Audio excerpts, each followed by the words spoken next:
Pay attention. Okay, guys, hello. Again, we're so glad you're all here and glad you're part of our conference today. And just wanted to let you know how excited I am to be introducing our next speaker.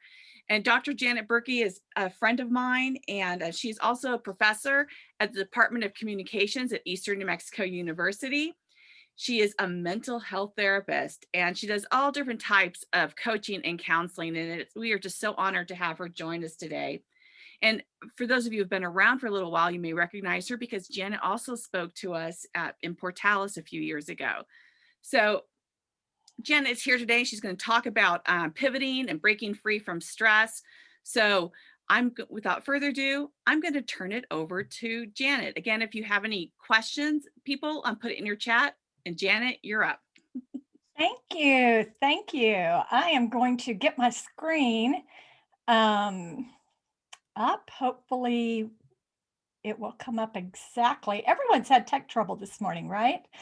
That's okay. Hey, so I've lost myself here. I'm not sure. I don't know. I kind of like seeing my facial expressions. But can you see me and can you see my screen? Yes, ma'am, we can. Okay, perfect. I want all of you to know that I'm secretly diagnosing you for not being able to say red or green together. So if we were all together, I think we could really have some fun with that. And seriously, I can't imagine how you get a group of people to do anything together on the internet. And I think that should probably be a fabulous blooper reel because I would enjoy watching that if I were part of I'm sorry, I'm setting my stopwatch here, looking at that. Part of someone watching this, but we're going to talk about stress today. And I don't know about you, but sometimes I feel like March 2021 is really more the 15th month of 2020 instead of 2021. So it seems like our stress really does continue, doesn't it, as we go through these months. We're going to dismiss with a long, flowery introduction about stress because whether you know a lot about stress or not, all of us could give really illustrative examples of stress throughout our lifetime and probably especially during the past year. And throughout our time together, I'll refer to a couple of mine that no doubt you can identify with in one way or another. So some of you came here this morning thinking, I just got used to doing business by Zoom or on the phone or some other type of technology. And now they're telling me I'm going to go back in the office, go back on the road, whatever that looks like for you. I know for us in the fall, as a professor, I'll be back in the classroom much more with people face to face. And some of us are thinking, I just don't know that I can pivot again, that I can do this one more time. Here's the thing, folks, there is always going to be stress because life, right? We tend to think if I can get through this day or through this week, through this project, then things will be smooth sailing from here on out. Let me just remind us, and you know that it's not. If it's not that, it's going to be something else. So with that bit of news, let's see how we can turn things around so that maybe we're not feeling the effects of that stress quite as much. All righty. So in this workshop, we're going to talk about the roots of stress. Where does it come from? Because that's really important in learning how to handle our stress. We're going to talk about the types of stress, and you'll see how you can kind of categorize the stress you're going through. And by being able to do that, you'll be able to lessen some of the effects of that stress. We'll do all kinds of tips and tools throughout and mostly toward the end of the presentation, our journey together this morning. And then we'll do a breakout room for a very short period of time. So you'll have to get right down to business on that. And then we'll debrief and have some closing remarks for that. Now, when we think about stress, we have to understand that stress is when we exert pressure or tension on an object to either make it better or sometimes it makes it worse. For instance, when we sit in a chair, we put stress on that chair. When we play with a rubber band, we can feel that tension. When we pull on our stretchy pants, and sometimes there's more tension there than we would really like, right? But as we begin to think about how stress and pressure and tension affect an object, I want us all to get on the same page here and talk about how it affects us briefly. We're not going to go into a lot of science, but you can just see that when we have a lot of stress, whether good or bad, it affects our neurology, our biology, our psychology, our physiology, our biochemistry, our spirituality, our brain power, and our mind. So it affects all of these areas for us. And when we think about our body, this is our body on stress, affecting our thinking, affecting our emotional patterns and our behavioral patterns. It affects us physically. So, those are some of the things that we would like to lessen. You know, when we look back at this other slide of how stress affects us, it's really easy to see why the research says that 80 to 90% of all illness has a stress component. Think about the last time you even suffered something like allergies. Allergies in our part of the country can just put us under the weather, can put us out for a couple of days or more, and then we have all of this external stress, and we develop our own internal stress with that also. So, one of the things that we really want to pay attention to is that there's a saying that says, whatever fires together, wires together. Think about that. Whatever fires together in our brains, wires together. So that means that whatever we're thinking about is going to grow stronger. Whether we're thinking about positive outcomes or negative outcomes, we begin running this neural circuit in our brain that just keeps getting stronger and stronger and stronger. And then we've got to figure out a way to break it. And again, some of you are thinking, if I have to pivot again, if I have to relearn to do all of this in the real world, I just don't know that I'm going to be able to make it through without breaking it. But you will, and we're going to talk about that. So if we were all together, I would hold up something like this and I would ask you, how much does this weigh? It's some type of a thermal cup with the lid and a plastic straw with it, and it has some coffee in it. Here's the thing. It doesn't matter how much it weighs. If I hold this, I can hold it here or out here or down here. I can hold it almost anywhere for about a minute, and I'm hardly even going to notice that. If I hold it for an hour, I'm going to be getting quite a bit of stress in my shoulders and maybe my neck and down the right side of my body. If I hold it for a day, you're going to have to call an ambulance because I'm going to need some help getting out of those frozen positions and probably long time therapy. But here's the difference. It doesn't matter whether we hold it for a minute or an hour or a day, it's all the same weight. Now, I could theoretically carry that cup around with me for a very, very long time. It would be silly, it would be awkward, but I could manage to do it.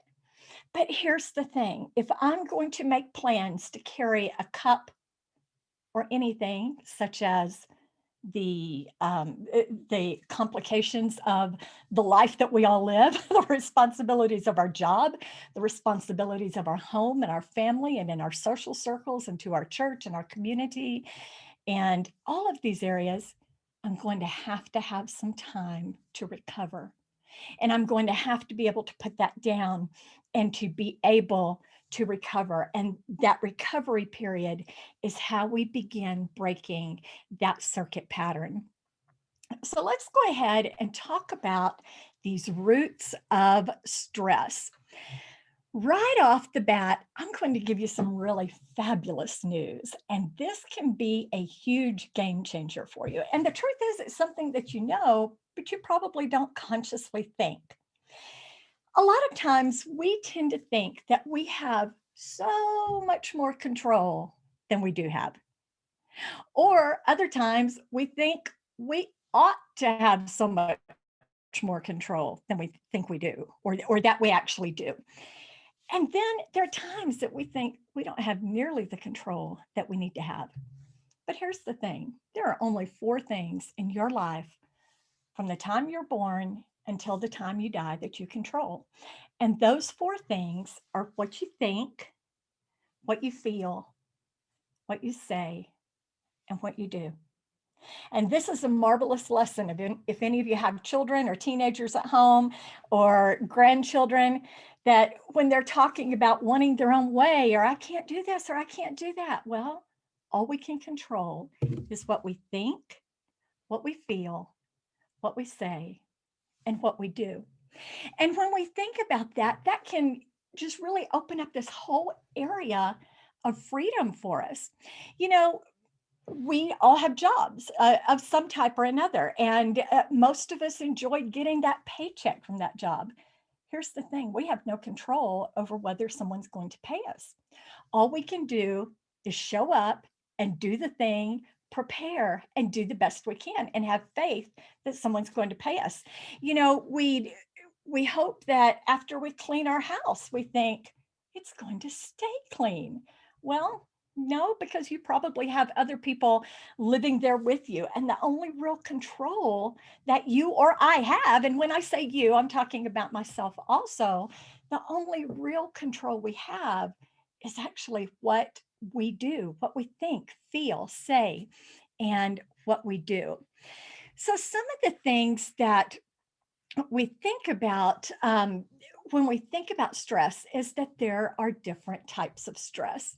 Now, one of the types of stress, yes, Virginia, there really is a good type of stress, and this is called eustress.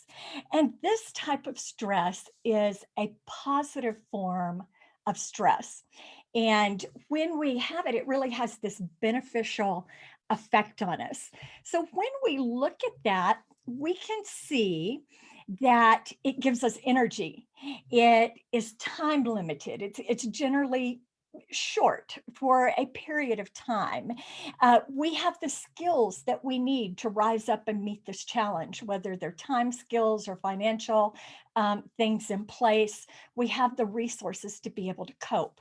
And then we find that eustress is exciting for us, at least on some level. It has it has a feel good component to it, and then it enhances performance for us. So it helps us grow better and do better things. Now, when we think about, hold on just a second. I got my slides out of order, but I'm not going to stress over that. I want to show you what I personally think is the world's cutest grandbaby. And there's a point to this other than me just showing you our granddaughter. She turned 5 months old last Friday, and this is our Eleanor Jane. On the right, she was that was her Valentine's present from her daddy. And then on the left, I actually took that at my house yesterday. But here's one of the things about Eleanor. She is in that stage where she is developing day by day. And if you've been around infants, you know that this happens and how exciting to see that. One thing that I want you to notice in the picture on the left is that I have her toys right there in her little tray. But then over in the corners, you can hardly see them. You can just see the sides. The toys are slightly out of her reach, her comfortable reach. When I put her down for tummy time at my house, she's not a fan of tummy time, but I put toys slightly out of her reach. And the reason I do that is because I want her to know she has a goal and she can meet it to get those toys. She can figure it out. I want her to struggle a little bit because through that struggling, She learns to accomplish her motivation. She gains confidence. Her little body strengthens. She gains great pleasure from rising up to meet that challenge, even in infanthood. And we can take this example even from a baby and see, wow, those things that are right outside of our comfortable reach are a really great place to start to begin building eustress. So there are ways that you can increase your good stress, your eustress. You can take courses online. There are a gazillion different courses online that will meet your interest. Things on public speaking, photography, iPad art, which is a fun one. You can do it while you're watching TV. So I would encourage you to do some of those things. I had a friend who is a trainer, and she said that folks who want to increase their bone mass ought to do weight training. And I really couldn't make the connection there. So I asked her, how does the weight training help? And she said, well, when you do weight training, it slightly tears the muscles away from the bones. And as they heal, it all grows stronger. Now, I don't know the science behind that. I don't need to know that. But remember that while eustress may not always feel good in the process of it, it's getting us somewhere else, somewhere that we really want to go. All right, so there's another type of stress, and this is the hard stress. We've talked about eustress, and this is distress. And distress, when we talk about it, it's a physical or mental pain or suffering. It's a state of danger or a desperate need. And when you're stressed, don't you feel that you have a desperate need? I know that I do. Now, this type of stress, it may cause a lot of friction, may cause a lot of tension. It can motivate us to change for something good, and to let us know that something needs to be changed. So in that way, that can be very helpful. But as we think about this, if distress is not handled, it leads to burnout. Burnout then leads to depression.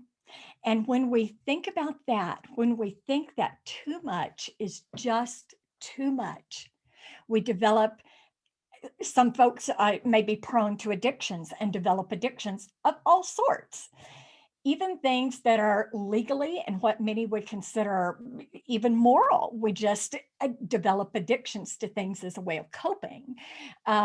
It heightens our anxiety and heightens our fear. And for some, it leads to suicidal thoughts. Now, a lot of folks think, well, that's something I would never do. Well, I can point you to a whole bunch of people who probably at one time in their life thought, that's something I'll never do. So you see how important that even in the early stages of distress, it's really important to get a handle on those things. All right, so we've talked about our stress a little bit. We've talked about eustress and distress. And so the next thing I want us to look at are the 4 categories of stress. You probably never really thought that there are basically just 4 categories of stress for us. And these are time stressors, they're anticipation stressors, they are situation stressors, and encounter stressors.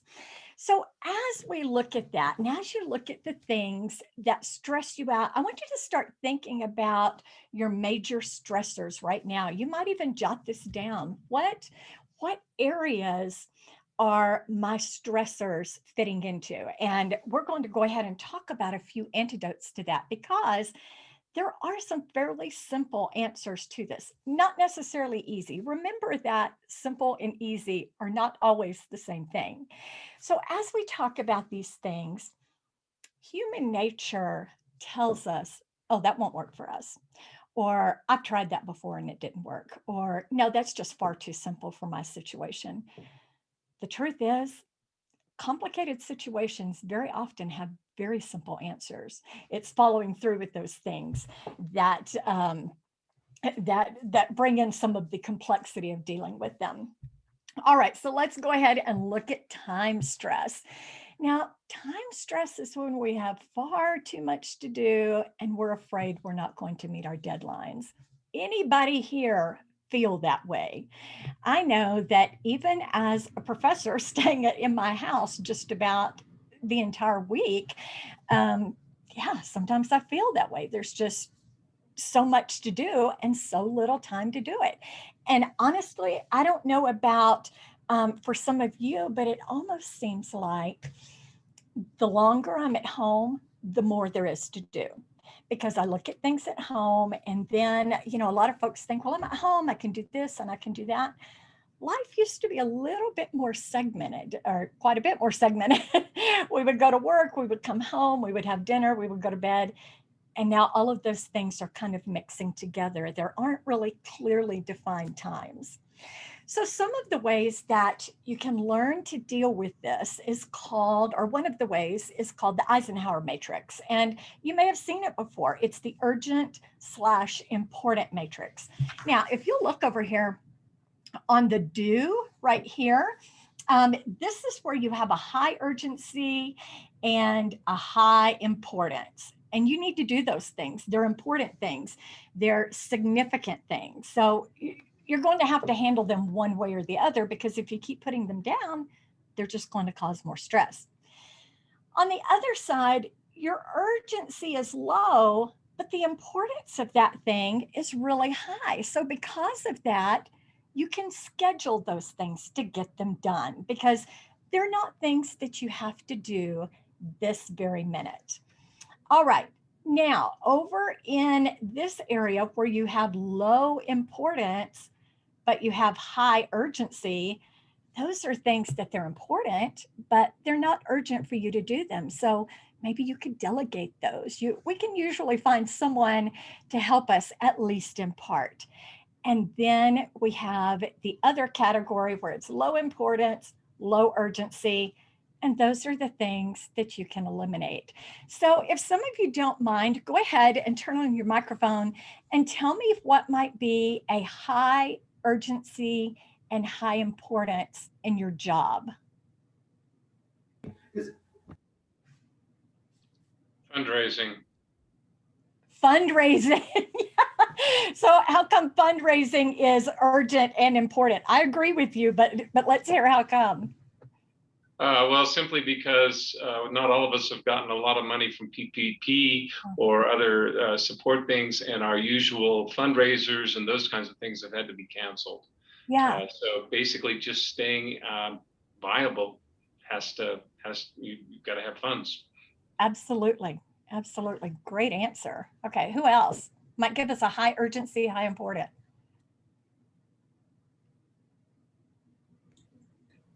Grant writing. Okay. How come that would be both for you? It's how we fund all of our projects. And of course, there's timelines, and lots of times they're at the same time. And then, of course, they're at the same time that you're doing all the reports also. So there's multiple demands with all deadlines. And it's like, okay, which one do I do first? And that stresses me out. Yeah, absolutely. Deadlines can really stress us out. And when I chuckle, it's like, oh, I so get that. And all of us can get that in some way or another. These are deadlines that are imposed on us that we don't always like or appreciate or agree with, but they are what they are, right? If we want money. Let's go ahead and go to something that's maybe low importance, but high urgency. What do you have in your jobs that might be, it's not that important, but you really have to do it? That could be kind of a scary question to answer. So if you don't want to answer that one, that's okay.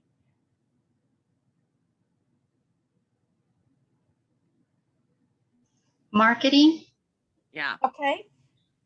Okay. So what would make that not important, but it's urgent? Well, it's not important because we're not fully open, but it's very important because we want to know where we want to go. Okay. All right. So you can go through the things that you have to do. One of the easiest ways to do this is if you will Google time matrix or Eisenhower matrix, something like that. there are lots of blank forms online. Print one out every week and think of all the tasks that you have. Make your list and go ahead and put them in each of those categories. And you'll see, okay, this is my priority and this is what I have to focus on. Now, along with this, you can use a planner. It's so simple. My life has been changed by using the same brand of planner every single quarter. It's a little bit pricey, but I buy it and I love it, and I plan to never go to anything else. So find something that works. Time and organizational skills and management. Now, this sounds really basic, but when you begin to put these things into practice, you begin to open up more free time for yourself. And I'll talk a little bit about that, some of the things that I do that maybe you can parlay it into some of the things that you do. Most of the people who don't know me very well think that I'm highly organized. Most people who do know me intimately or very well know that I struggle with organization, and it is something that I will have to deal with the rest of my life because it doesn't come naturally to me.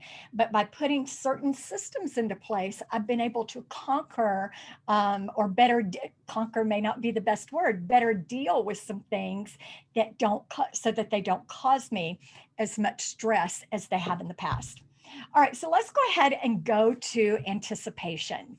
Now, this is when we're stressing about something too much before it happens. It may be a specific event, something that's coming up, maybe like a presentation, getting all the handouts and the PowerPoint done and the notes, and even this morning, thinking about lighting and how many monitors am I going to use and where am I going to put my notes, and just working through all of these things. That's not necessarily bad stress, but they're things that we have to deal with.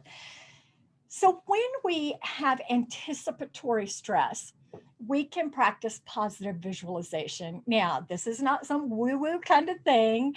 This is the fact that we are going to put ourselves in that position and see ourselves succeeding, see ourselves giving a fabulous presentation, or see ourselves giving, having a conversation. And we'll talk about conversations here in a minute because they actually fall a little bit under another category, but something that we have to do.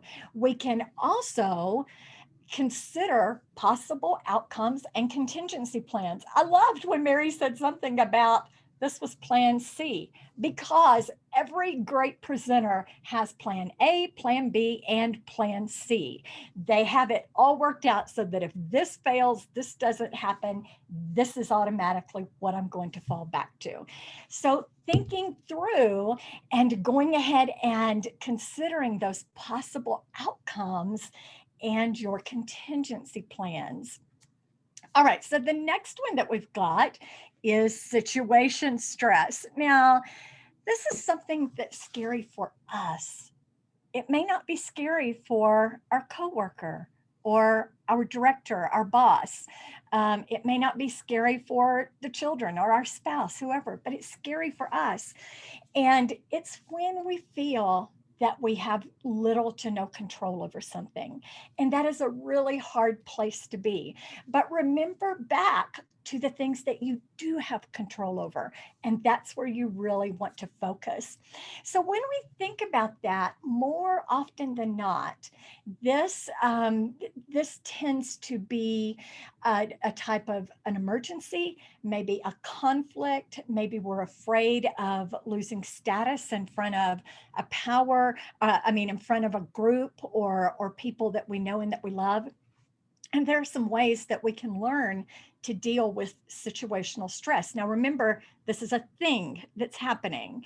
So when we look at situational stress, if we learn some good conflict resolution skills, this is really helpful. That could be one of the most powerful things that you could learn.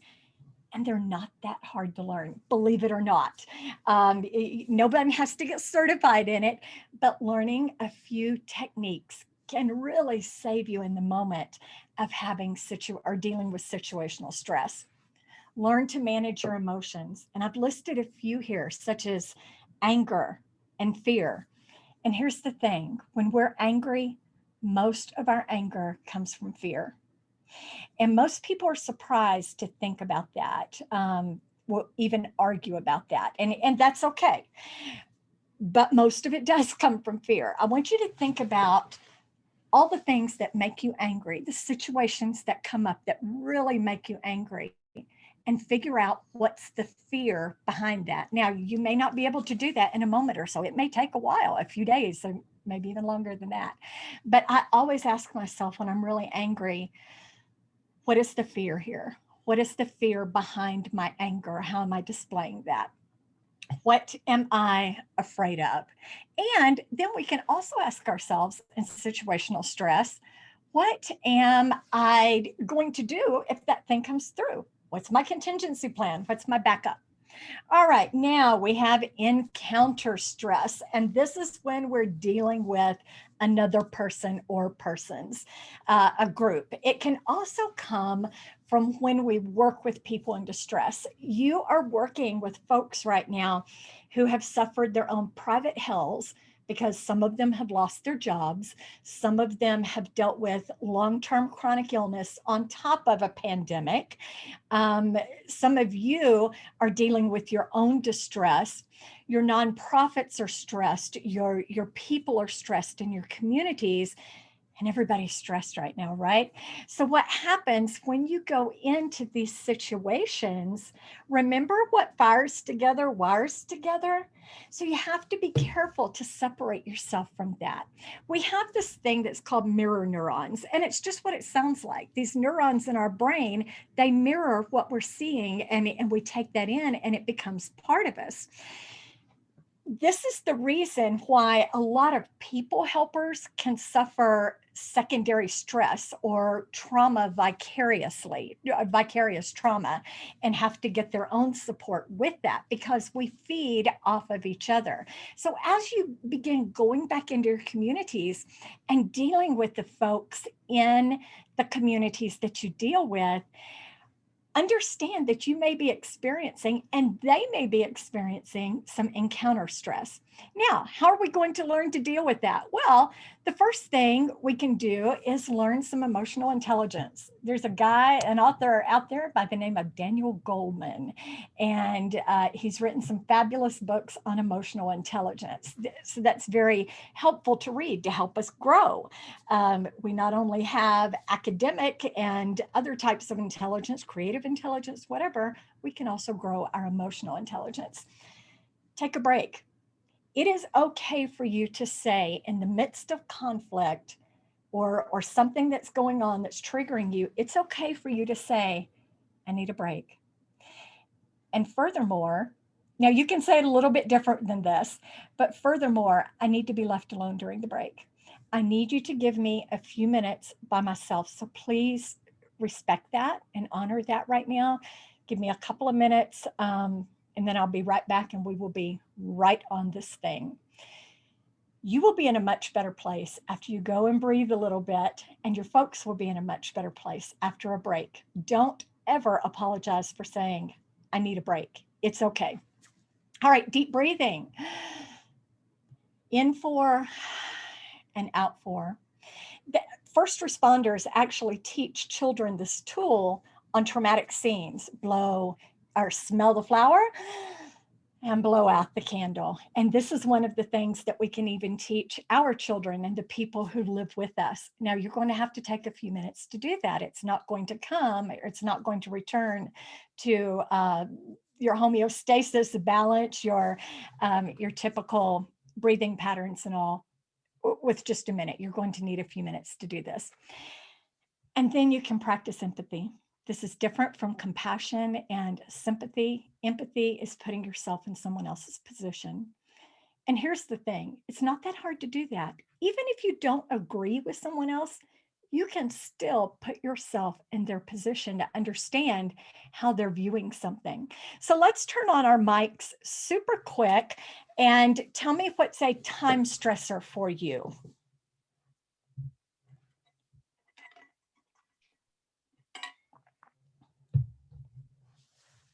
Anyone?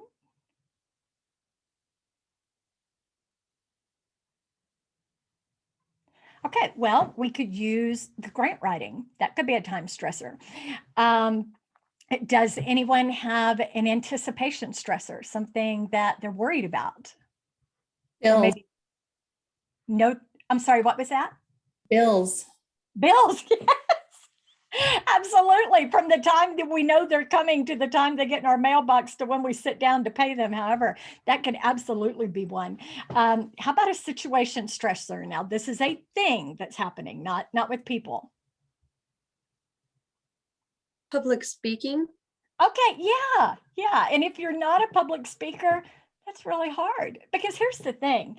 As I was preparing for this, and even this morning, I texted Robin and I said, I am so excited. I just kept thinking about this all week and in the past couple of weeks, and how can we narrow down all of this fabulous information to a few minutes? And it excites me, but someone else having to do this, they would just as soon, poke themselves in the eye or whatever. I don't know.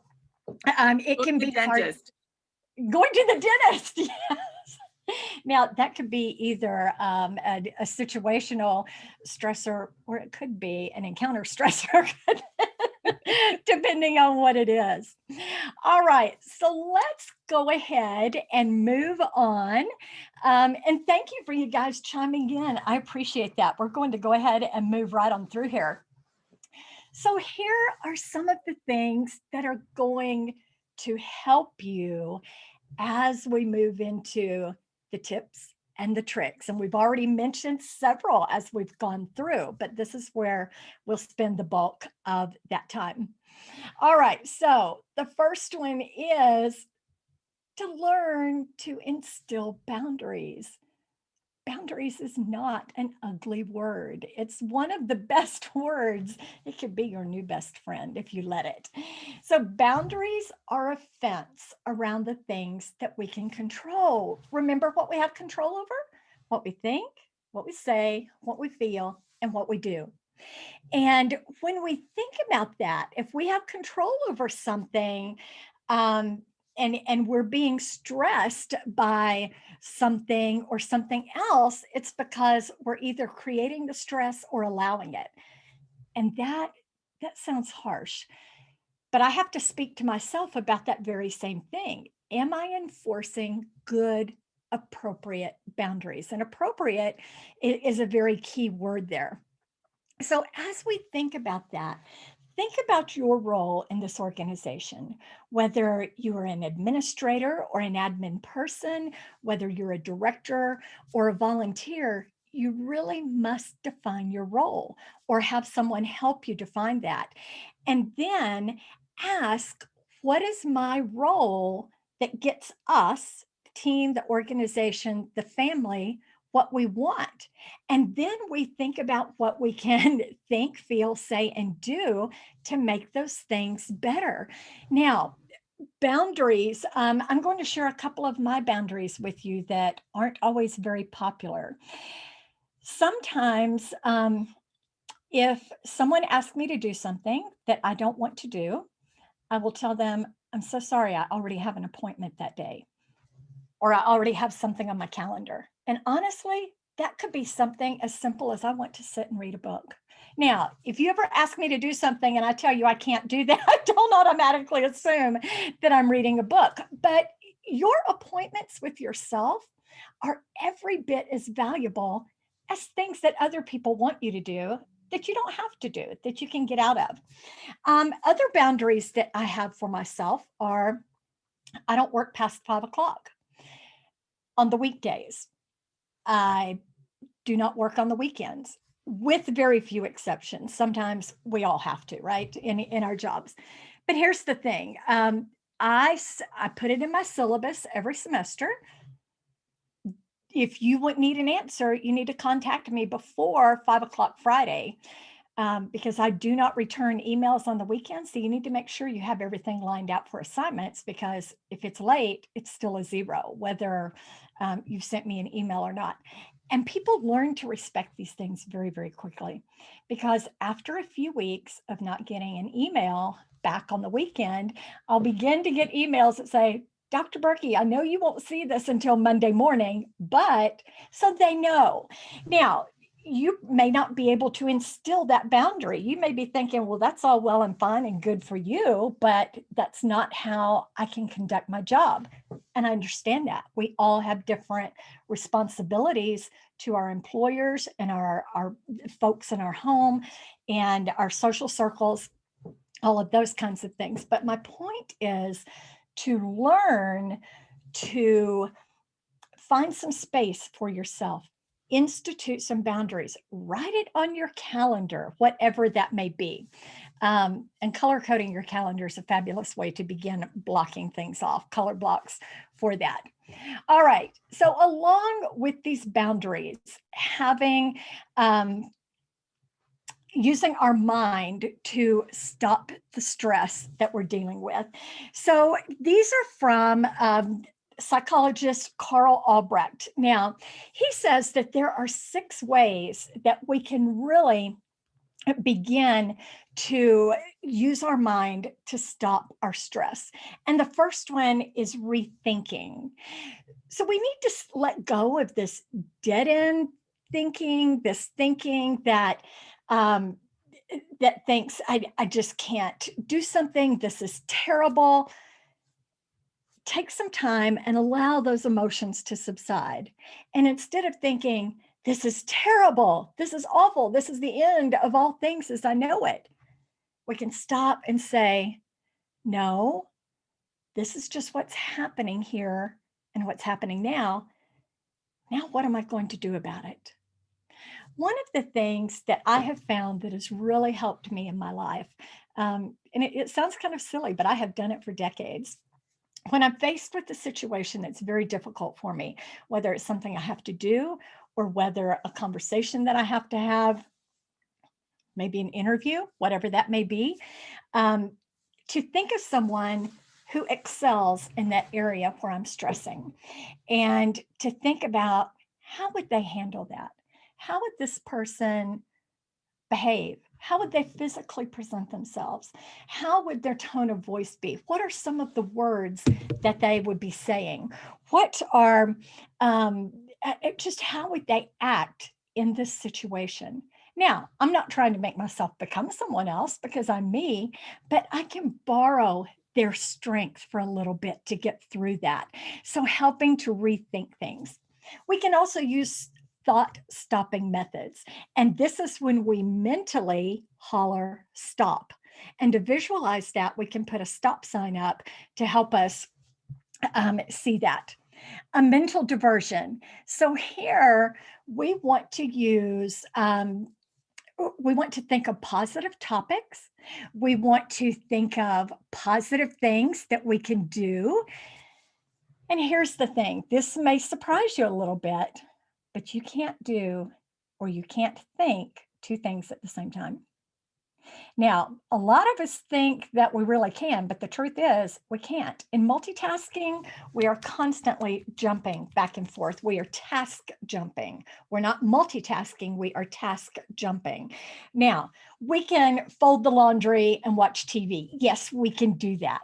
But here's the thing, I can't give this presentation and do a math problem. It almost doesn't matter how simple it is.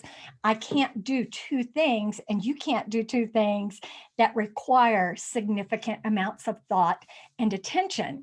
So by doing that, being able to look at one thing with that and using a mental diversion to be able to think about something more positive or to get away from your stress. Let me give you a tip that a tool, you may want to write this down, but it's very, very simple. You'll be able to remember it. This is called the 5 things.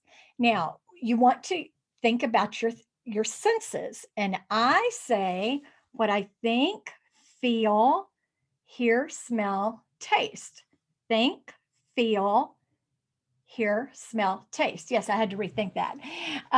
So no, it's not think, it's sight. I told you could remember it. It is sight, not it's senses.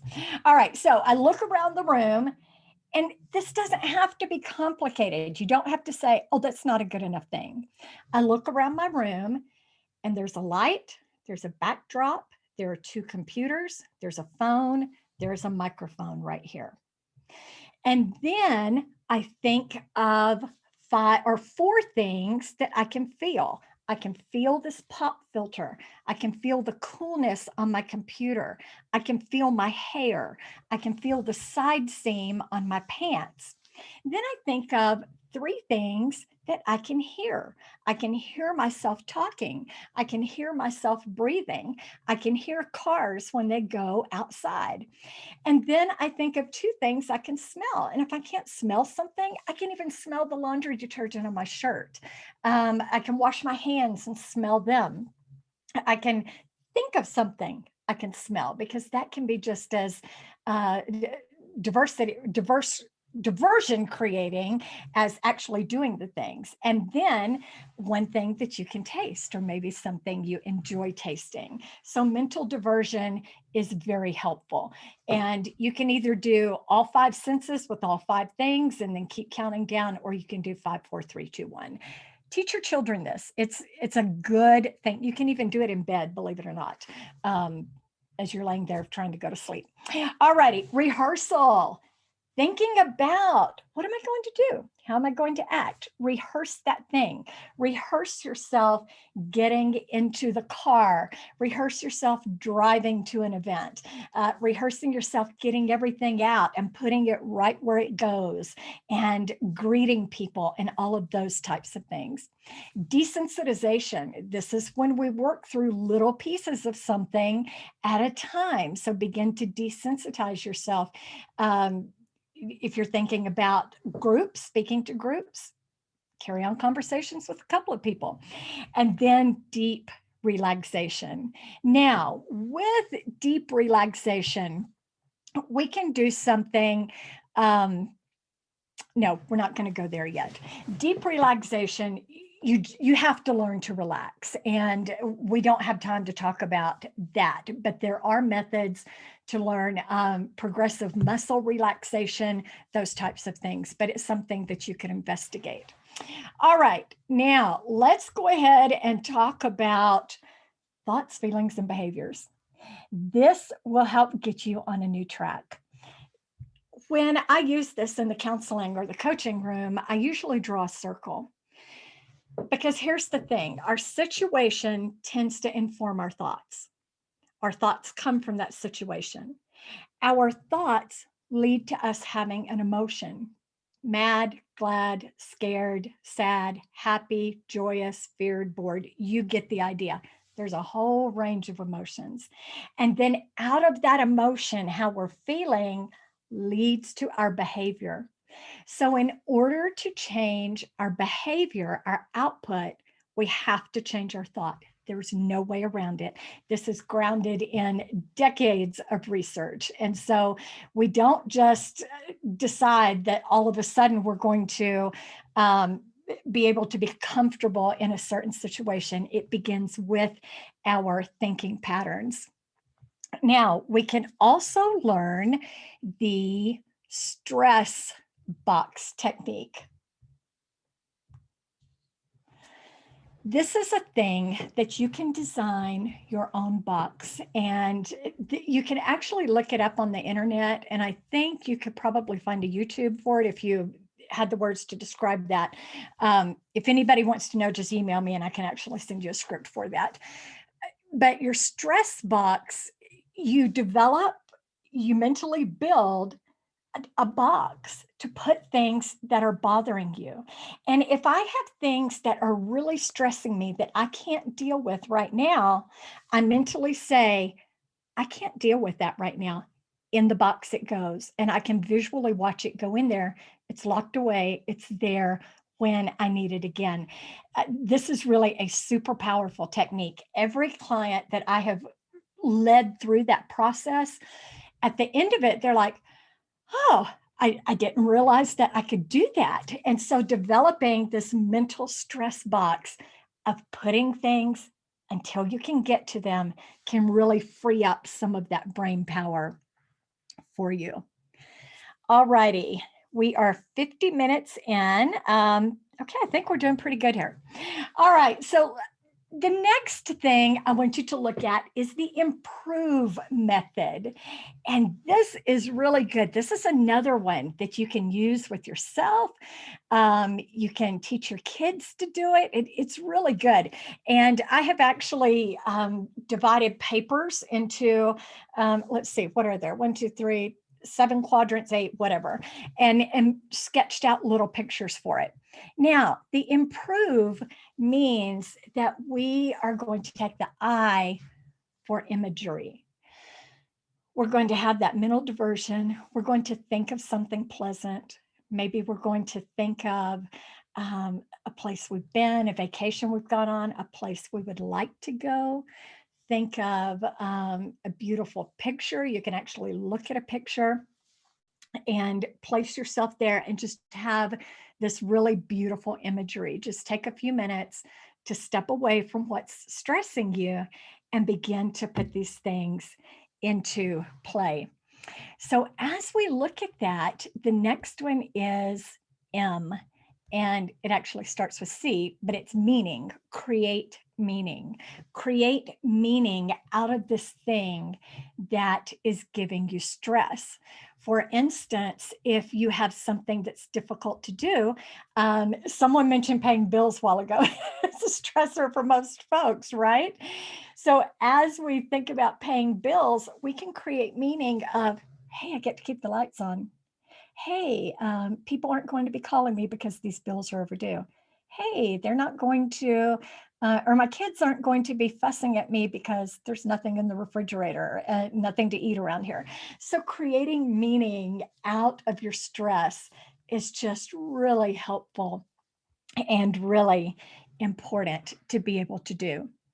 Now, the next thing is prayer. You may or may not be a faith-filled person or a faith-based person, but just about everyone has some type of a meditation or quietness, prayer time, whatever that looks like for you, being able to engage in that. There are all kinds of day books and devotional books that can help you with that. Books of common prayer that can fit many different denominations. Learning to do some quiet meditation, even if that's not your thing, just being able to sit in the moment and concentrate on just one thing. All right, relaxation. What relaxes you? I mean, what truly, truly relaxes you? And it sustains that relaxed feeling for a little bit.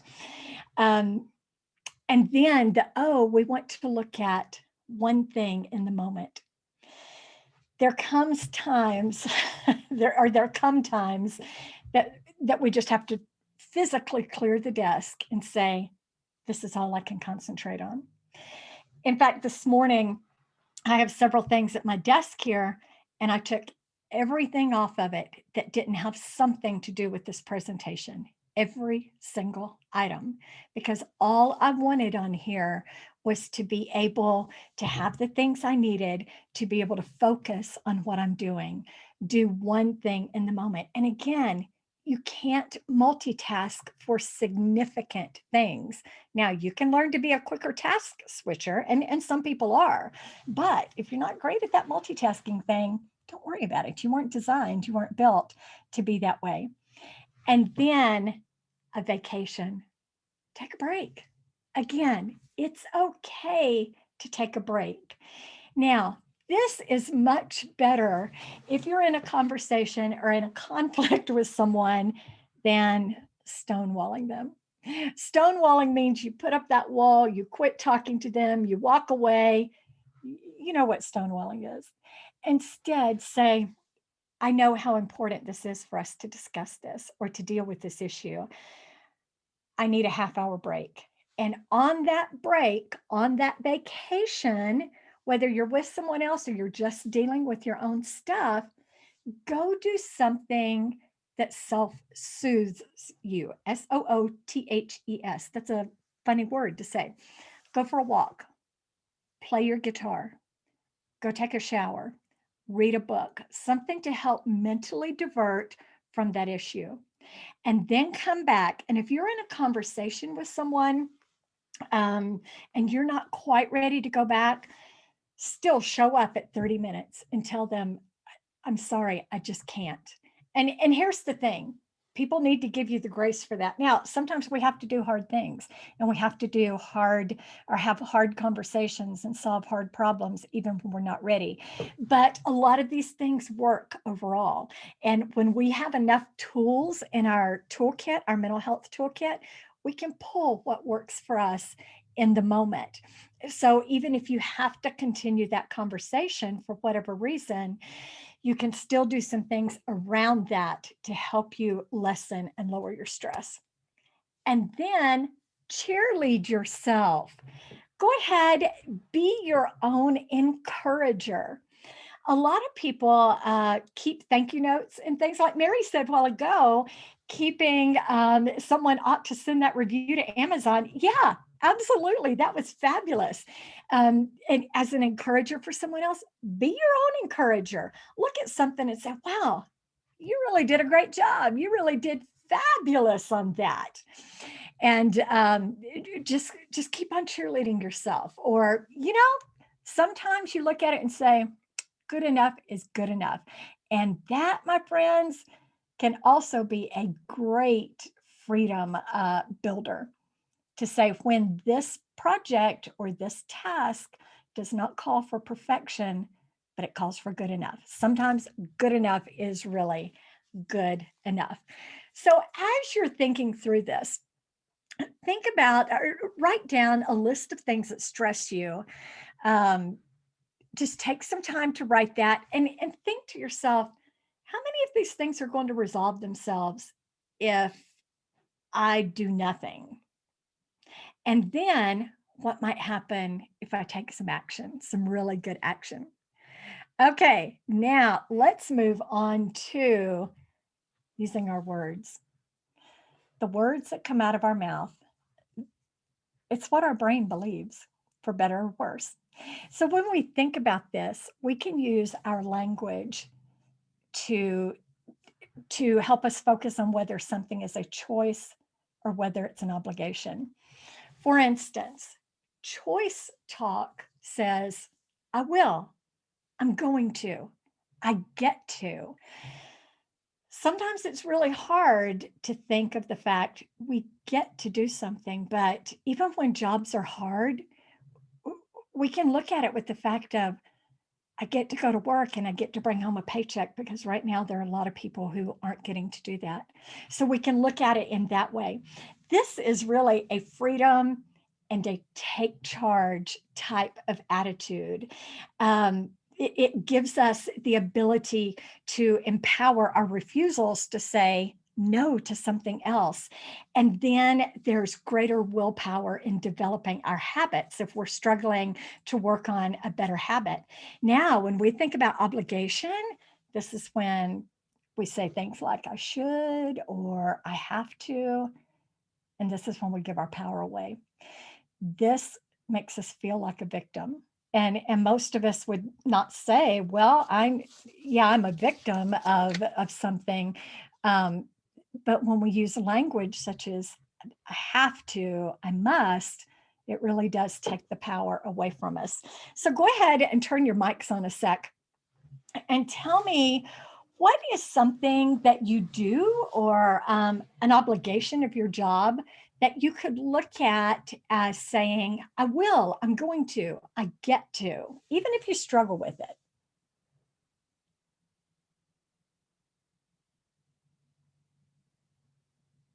I'll go ahead and give an example while you're thinking. For instance, in my job as a professor, I grade.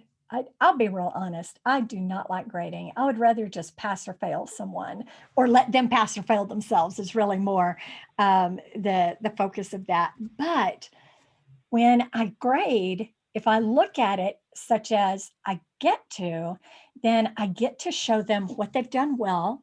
I get to show them where they need to improve, and I get to have a hand in their future when they go out into the workplace. All right, so do you have anything that you could turn, something maybe you struggle with in your job that you generally think, oh, I have to, I should, I must, that you could turn into choice language instead of obligatory or obligation language? I I get to have be an- one. There's a board meeting coming up, and I can say I will review the minutes from the last month's board meeting, so I'm able to say, do you have any changes or do you approve it? Good, good. We all love board meetings, right? Honestly, if it's a good meeting, I love a really good meeting. I'm one of those weird ones. But yeah, board meetings can be their own special kind of event there. Someone else was going to say something. Yeah, I was going to say, I get to be an example of successfully dealing with challenges.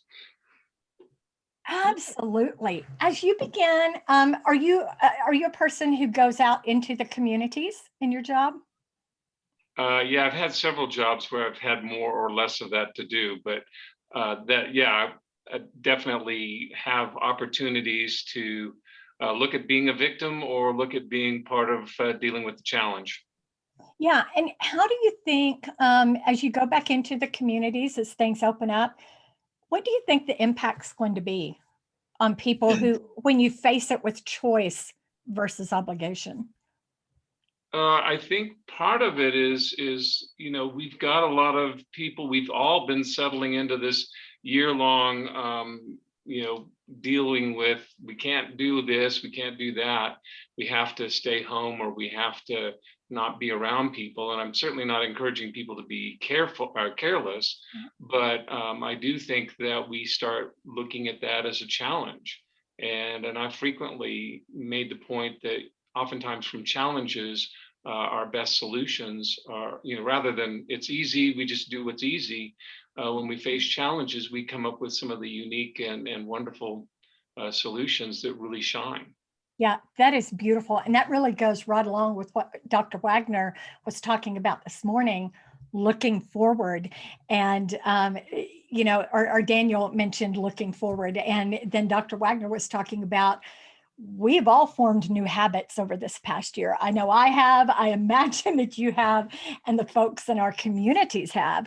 But there has been a time, as he mentioned, for great accelerations in many areas. And we can bring some enthusiasm back to our communities, even going back into the classroom in the fall, of saying, wow, we made it through this. Yay, us, some of that encouragement.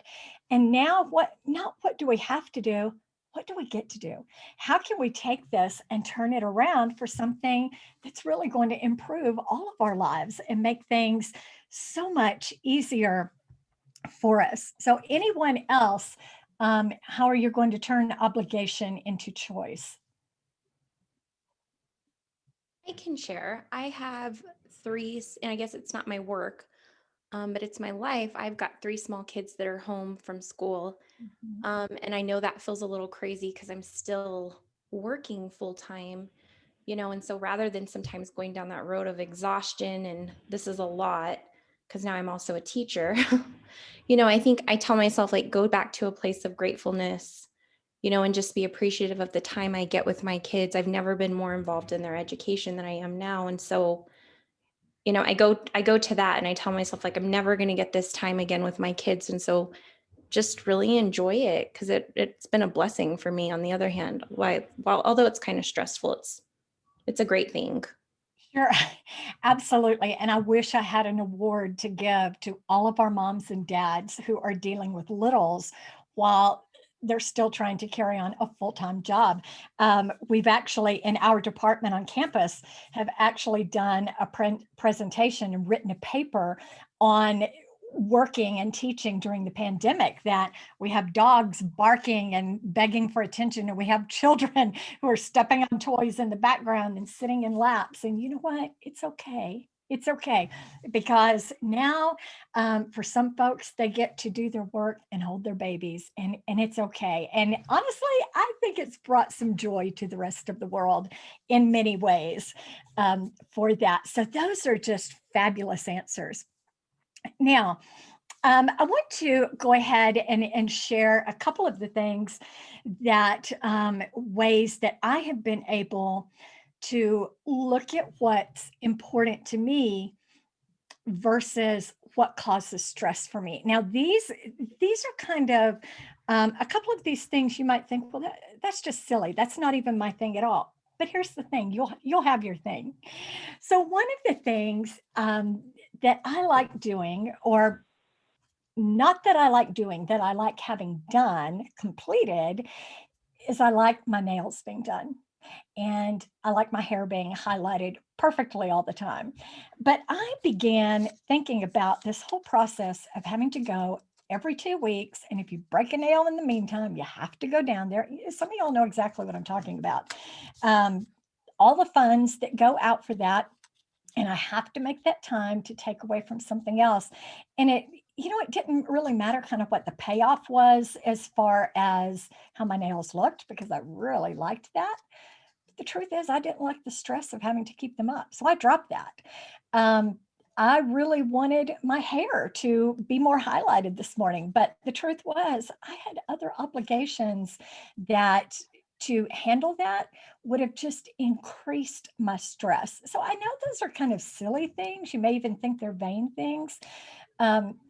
But it's important to look at the things that we do that we think we like and say, is it really worth the payoff to us to do this? Now, some of the things that I have done that you may be able to parlay to your own life, your own situation, comes out of this past year. And I won't go into the whole thing because it's very, very complex and very detailed, and we just don't have time or probably interest for that. But last summer, my husband was minorly hurt in a home accident. We were working in our backyard, and it was something, honestly, he stepped on a roofing tack. Now, while that's not fun, that's not like you have to amputate your foot. Or is it? No, he doesn't have his foot amputated, but that act, that small thing, led to him being hospitalized for 9 days. 7 of those days, he was not allowed to have visitors due to COVID.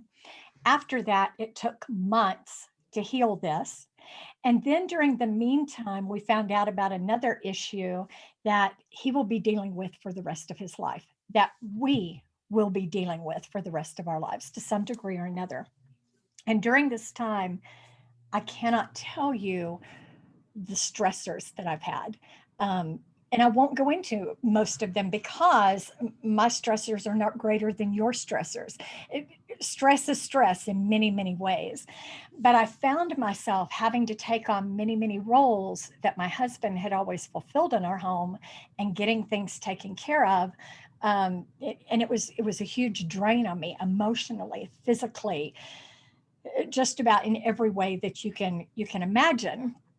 So there are a couple of things that I've instituted, and some of you will think, well, yeah, that's just common sense. But for me, it's not something that I normally did, but it has really freed up my mind.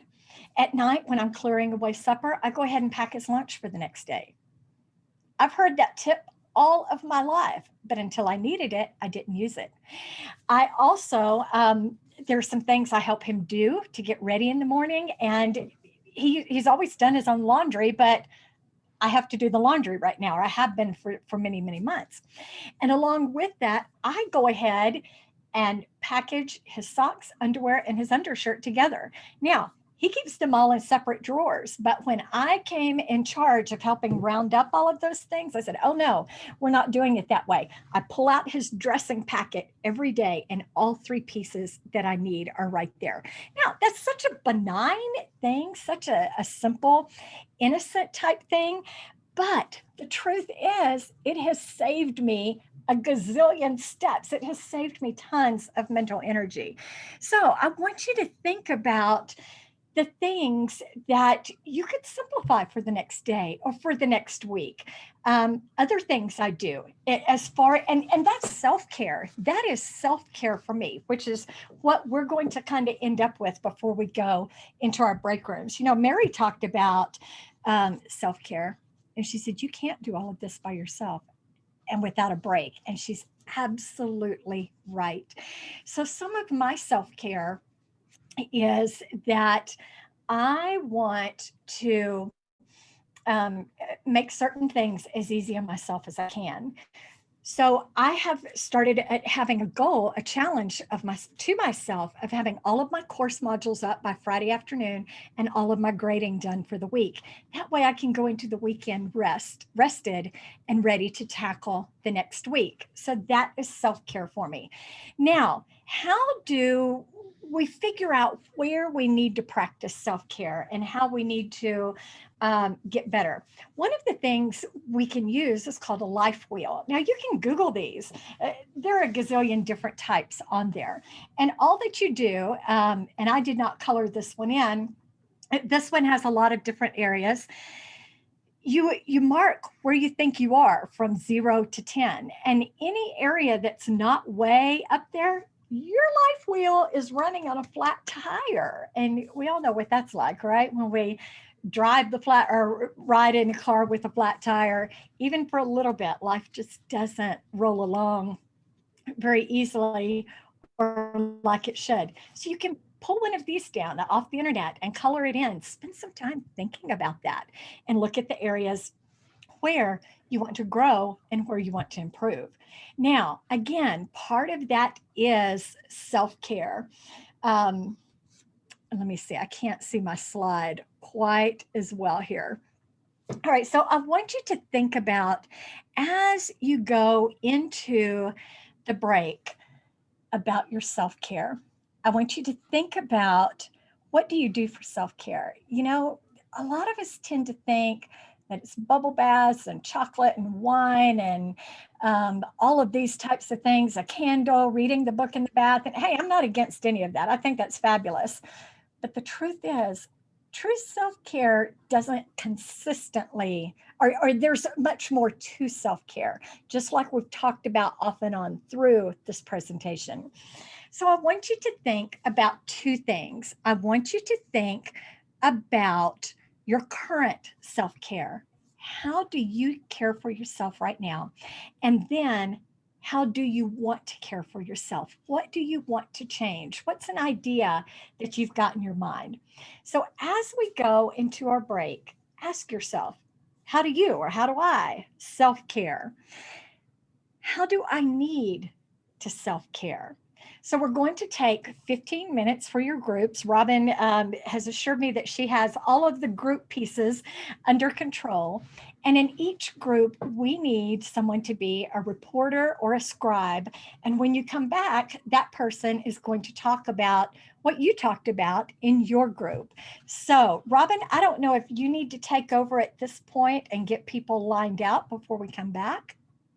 Thank you, Janet. No, we're good. You're going to get an invitation to move into a room. We've created, your room should have 5 to 6 people in it. And as Janet said, be sure to have someone who's going to be your scribe to report back on self-care. All right. Thank you, guys. So does that invitation come to us via email? How do we get it? It's going to pop up on your screen. I see it now. Thank you. You're welcome.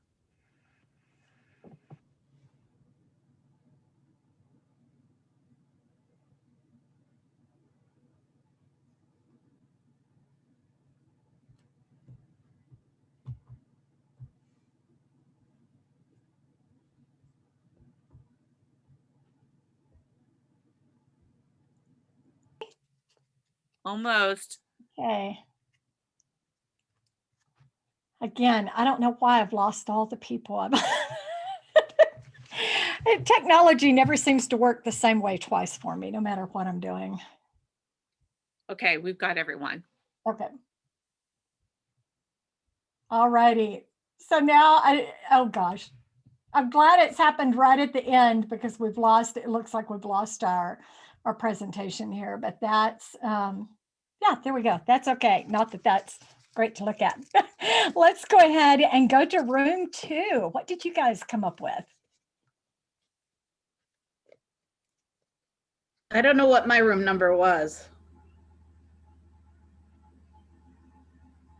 That's okay. Go Linda, ahead. Linda. We're 12, Linda. Okay. Thank you. So let's see. Room 2 would have been Lynn, Mario, Mary, Melanie, Rhea, and Rona. Hi, everyone. This is Ria. We didn't really decide. We had so much to share with each other. We didn't get around to assigning a scribe or a breakout lead, but I'll go ahead and report back.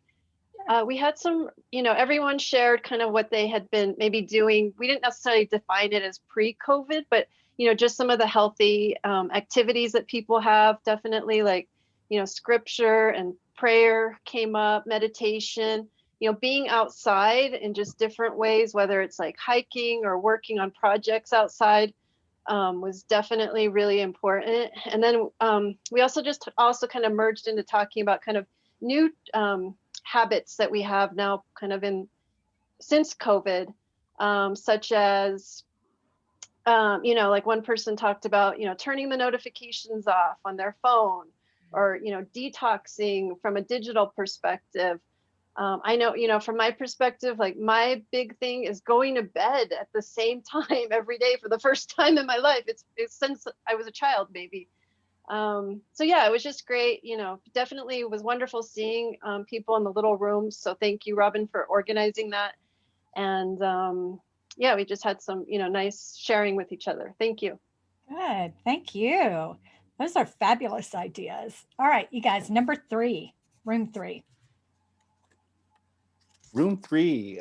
So we talked about a few things. First of all, I think getting sleep and a good night sleep was an important one that came up. We also talked about, as with Ria's group, getting outside and outdoors and getting outside of the spaces we're in as well. And then in that, some activities to kind of de-stress, whether that's walking or hiking or other physical activity as well. And then finally, just to kind of recognize when that stress was happening, right? And start looking at what that is and when that is and what's causing those things, and then start to manage those things like email and phone calls and start to maybe think about managing time better as well. Yeah, that's fabulous. You mentioned getting out of the room. And when all of this started, I realized I would spend almost 10 hours a day in my office, and that's not healthy for anyone. So yeah, paying attention to those things as they're happening. Thank you. All right, room 4.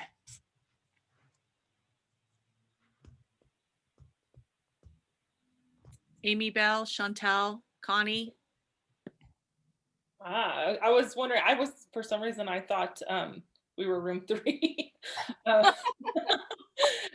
So we, some of the things we identified of things that we do for self-care were exercising, walking, reading, having disciplined routines at home, especially in the evenings with our kids, putting them to bed at the same time, giving ourselves time to take care of winding down for ourselves at the end of the night. And then one thing Chantel said that I thought was really important was do the stressful things first. So you're not sitting there worrying about them or stressing over having to complete them.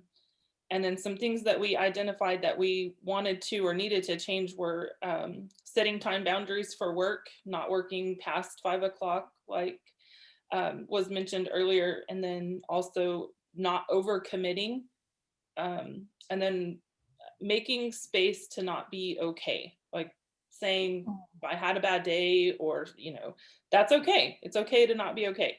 And then connecting with others in our community that might be feeling the same way. Those are fabulous ideas. And 2 books came to mind as you were talking about that. Doing the stressful things first. There's a book, I believe, by Brian Tracy called Eat the Frog. I think that's who wrote it.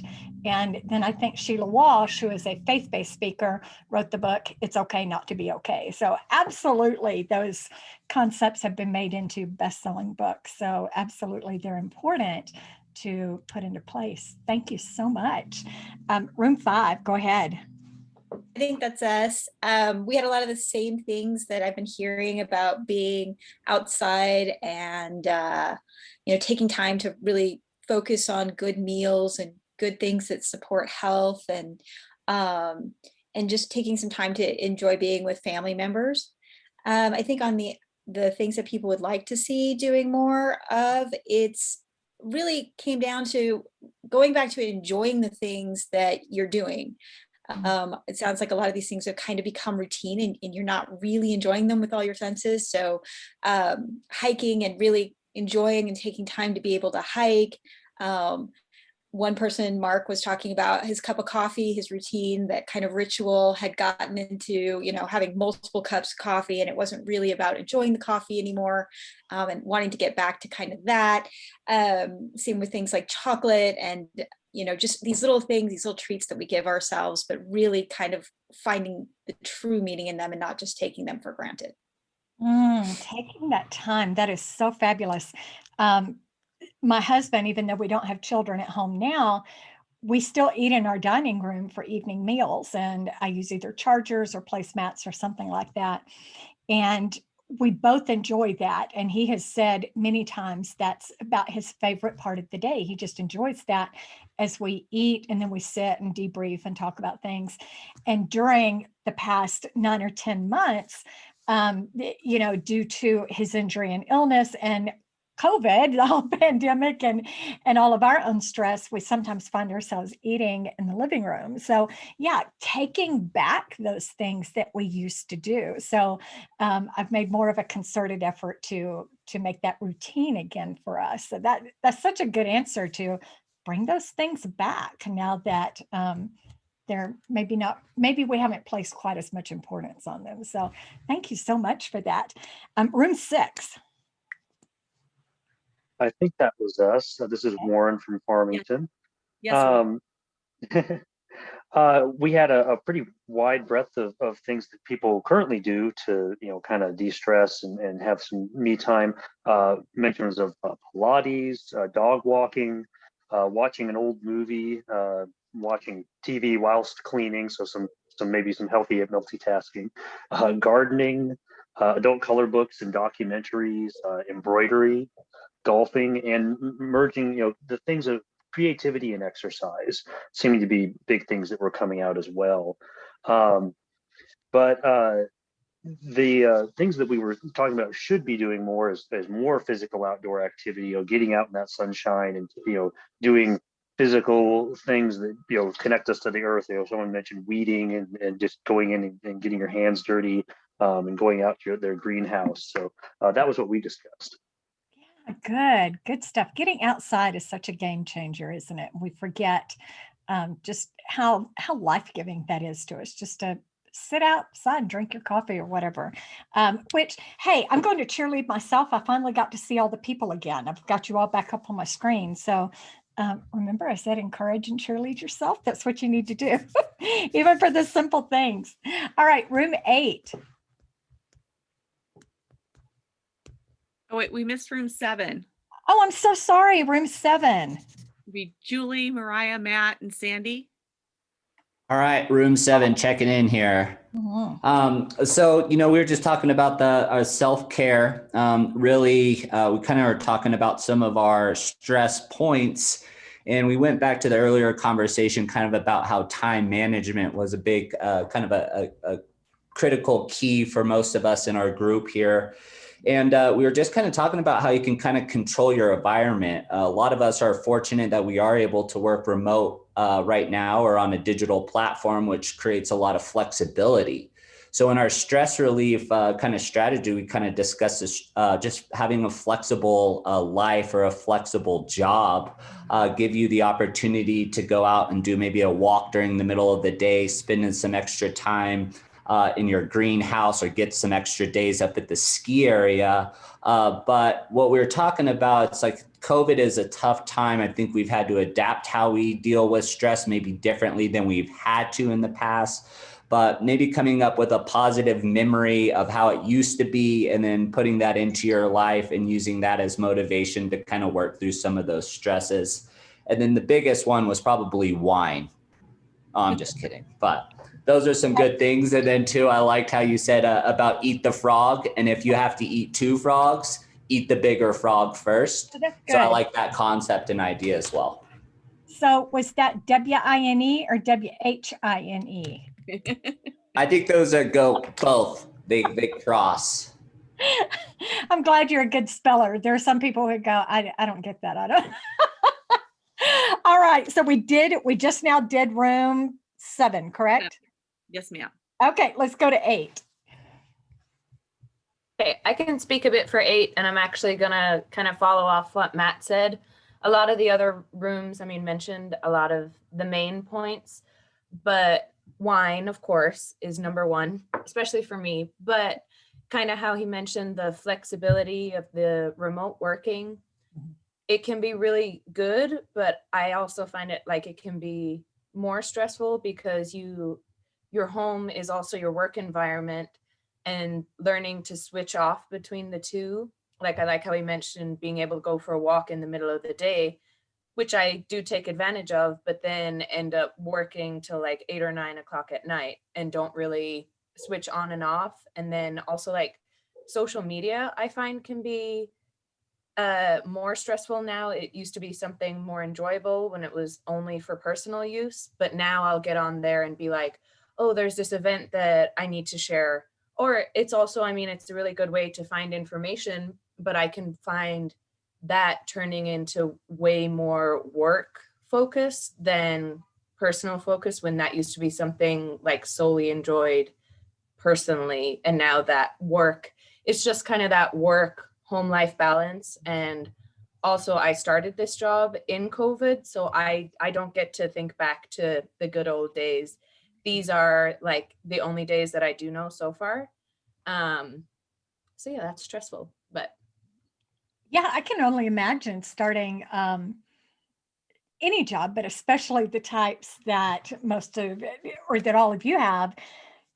What does that look like going back? But I have every confidence that you're going to be able to do it. And so that's exciting. It would be fun to hear from you in a couple of months after you're back and see how you handled some of those challenges.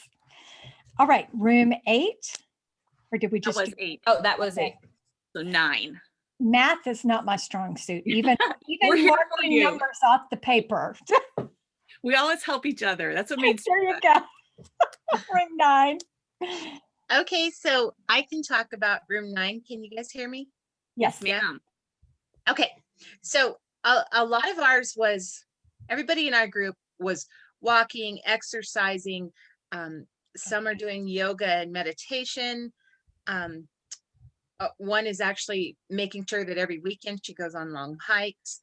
And Mata in Lovington started gardening during the whole pandemic, and now it's turned into something with her work, and she's in charge of all the green spaces in Lovington now. So she's out there wearing her gardening hat, but she's really enjoying it. But she's also reminded all of us that it's important to treat yourself. Shopping, do something that you love, do something for you. And then as far as somebody that needs help with dealing with stuff, we have Charmaine in Silver City, and she's in if you all know Charmaine, how sweet she is, right? So she's encountered some people being pretty ugly to her and lashing out at her, when this is a time, every one of us is out there doing above and beyond what we have ever done as Main Street directors. And so I just want all of us to encourage and cheerlead her, because I know she's doing a fabulous job. And we just told her, don't take it personal. Don't take it personal. One point I did skip over, eating really well. Eat clean. Don't fall into the, what do they call it? The COVID-19, literally. don't do that. I have done this personally. I started the Whole30. I don't know if people know what that is, but you just eat really, really, really clean. I'm not doing it to get skinny, blah, blah, blah. That's not going to happen. But I know that I'm taking care of my body, and now I sleep really well, and I've explored my faith even more. So it's been really cool. Very That's good. group 9. Yeah, excellent. And you were talking about supporting each other, and that is one of the biggest components in being able to deal with stress, is to have that supportive community. And I know even in our department, we've kept up with our colleagues and we keep running chats and things. So we are still connected. So I encourage you to just continue that. So it's great, great ideas. All right, room 10. So we talked about things that have already been covered mostly. Talked about having quality family time and caring for others as part of caring for ourselves. Drinking, obviously, exercising. And then Christina said working really hard and working well as part of how she takes care of herself and knowing that you're doing a good job. Like, I really like that. And then outside time, spending time outside, and maybe sometime that's outside, that's at a park or a different location than your neighborhood or your house or something like that. Yeah. We said the things. Oh, sorry, go ahead. No, you go ahead. Things that we needed to add were creating a routine and sticking to it. Creating some normalizing rituals so we would know the difference between Wednesdays and Saturdays. And that our whole week didn't just blend together in this whole haze of, stuff. That we needed to create a better work-life balance, and that maybe we needed a little bit more exercise. Yeah, I can't tell you how many times we walk around here during the week saying, what day is it today? And when my husband was working at home, it seemed like it was really, really that way. You mentioned something about working hard when you do work. And I know that for me, it alleviates my stress if I have a plan saying I'm going to accomplish this. I'm going to get this done. I'm going to be really focused on this thing, and that's helpful to me. And there are things that we've learned or we've known all of our life, but yet when we begin putting them into practice, it changes a lot of things. So thank you so much. Room 11. Hi, good morning. We certainly had a lot of similarities with some of the other rooms so far, but we had some interesting ones as well. So several of our group members commented on journaling as self-care, bullet journaling, reflections from the previous day, or maybe journaling things that they'd like to accomplish that current day. We've got meditation as well, even if it's just short, brief meditative practice to calm down and for self-care.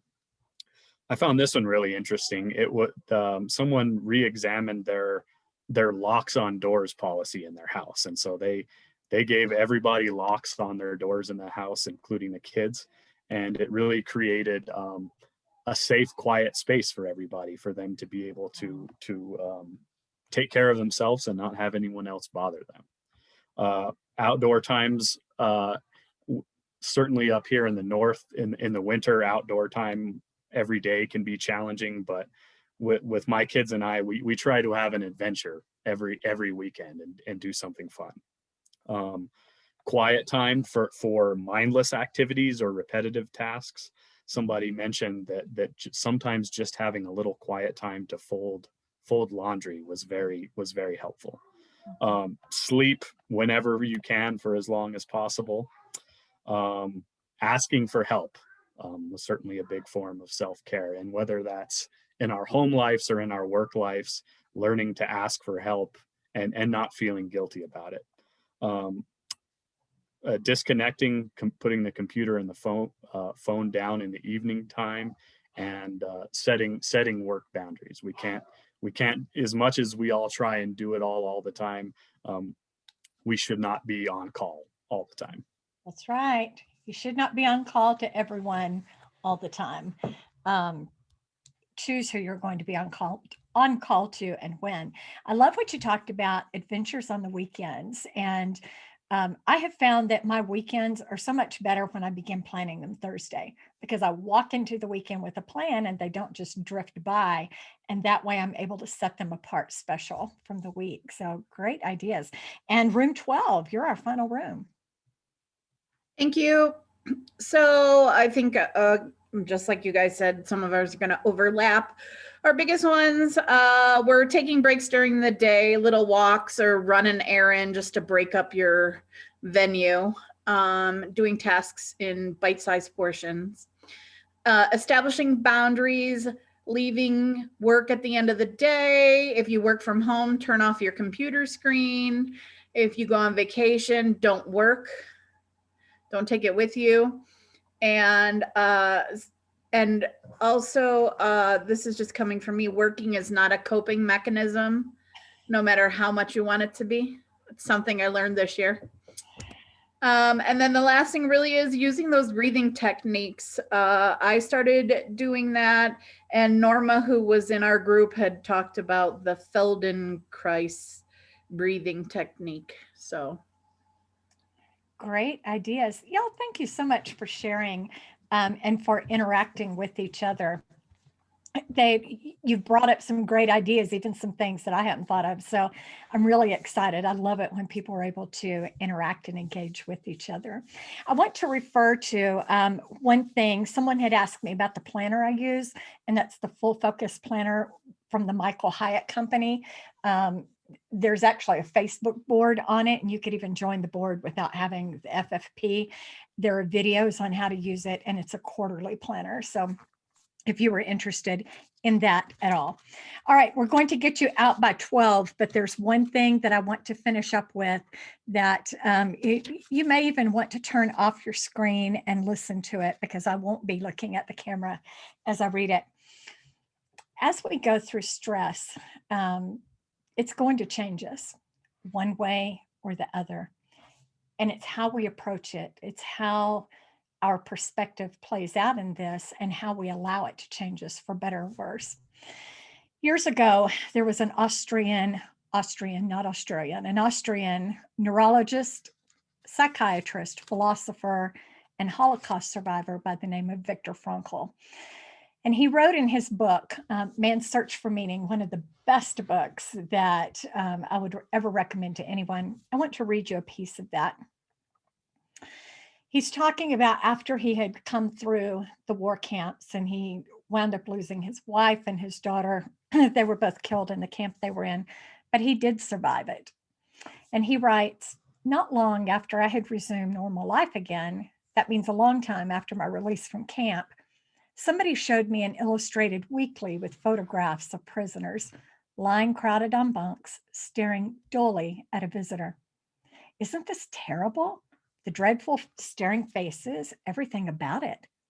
Why? I asked, for I genuinely did not understand. For at that moment, I saw it all again. At 5 a.m., it was still pitch dark outside. I was lying on the hard boards in an earthen hut where about 70 of us were taken care of. We were sick and did not have to leave camp for work. We did not have to go on parade. We could lie all day in our little corner in the hut and doze and wait for the daily distribution of bread, which of course was reduced for the sick, and the daily helping of soup, watered down and also decreased in quantity.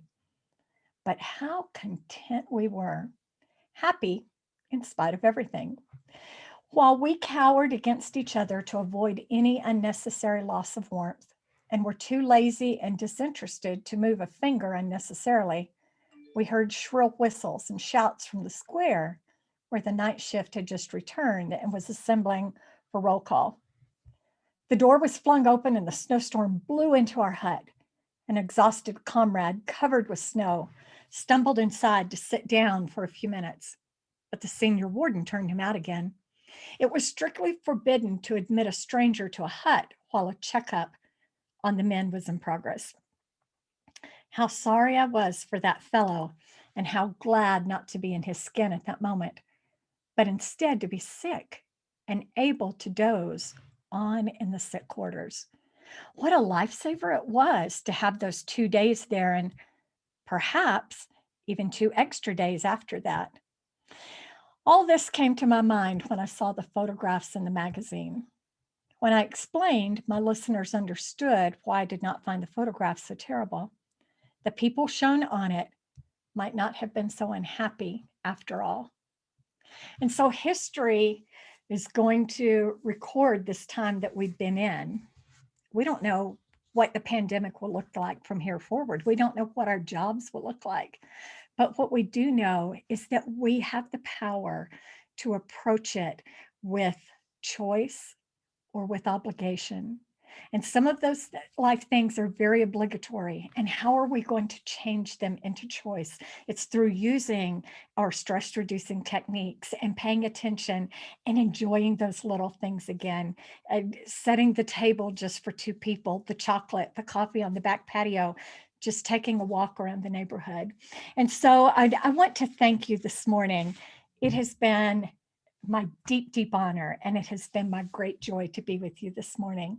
If there is anything that I can help you with, please let me know. It's janetbirkey@gmail.com if I can serve you in any other way. And for now, I will turn it back over to, I don't know, Robin or Amy.